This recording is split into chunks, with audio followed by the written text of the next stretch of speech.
Elles arrivent à toute vitesse. Les plus grandes marées d'Europe. Elles ont aussi leurs gardiens. Hugo a changé de vie pour elle.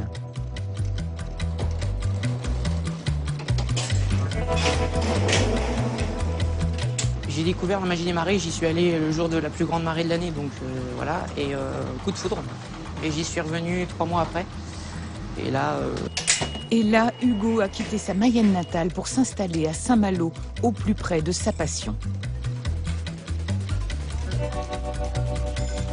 Les marées décident seules du moment où elles libèrent les îlots, coefficient 108 aujourd'hui. Quand la mer se retire, Harbour et le Petit Bay deviennent accessibles à pied.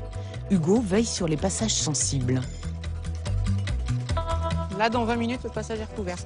On a du mal à le croire quand on voit la distance à laquelle l'eau est pour l'instant. Mais vu qu'on est en grande marée, là, actuellement, elle monte de 6 cm par minute. Donc dans 20 minutes, on comprend que ça va faire 1,20 m d'eau, donc elle va être sur le passage.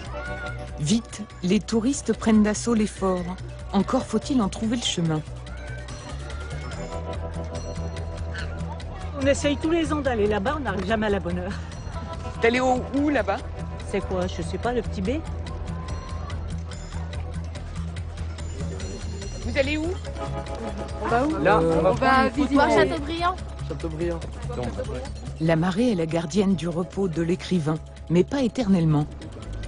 C'est vous. Et Châteaubriand, vous connaissez ses œuvres? Mémoire d'outre-tombe. Mémoire d'outre-tombe.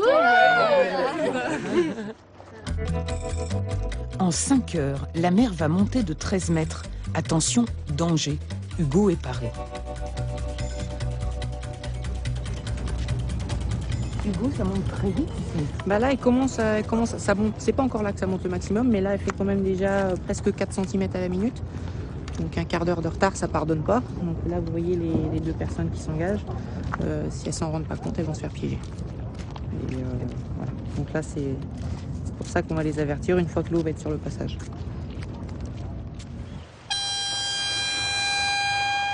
Bonjour monsieur, il faut plus passer, hein. La marée monte. Hein. Ah oui, d'accord. Bonsoir monsieur, il faut plus passer, la marée monte. Hein. On peut plus passer? Non, il reste 20 minutes. Donc, Parce que dans 20 minutes, on ne sait pas retourner. Dans 20 minutes, l'eau commence à passer sur le passage. Moi, je dirais, oui, ça va être noyé, mais plus tard que dans 20 minutes. Bonsoir, il faut plus passer, la marée monte. Oh, tu vois, on peut Là, il vous reste plus qu'un quart d'heure, maximum. Bon, demi-tour. Bon, madame, attention, la marée monte. Dans un quart d'heure, le passage est recouvert. La marée est montante. Bénévole, le boulanger a beau sonner les marées, certains téméraires n'en font qu'à leur tête. C'est venu, en fait, il y a eu un accident 2 mois, c'était au Grand B. 2 mois après que j'ai commencé à être passionné par la marée. Il y avait un Coep 110 et il y a un père de famille de 35 ans qui s'est fait emporter dans le courant avec ses 2 enfants et sa femme sur la plage. Donc malheureusement, ça s'est mal terminé. L'eau était à 8 degrés et voilà, les secours sont arrivés, mais c'était déjà trop tard. Et donc la marée suivante, qui a suivi au mois d'avril, j'avais eu cette idée-là de prévenir les gens. Alors prévenir les gens, j'avais essayé de les appeler, mais j'avais pas assez de voix, donc j'avais eu l'idée d'augmenter le volume en quelque sorte. Donc j'ai acheté une corne de brume. D'accord. Bon, ben là, faut y aller, là, Hugo. Regarde. La marée prend de la vitesse, affole soudain certains passants.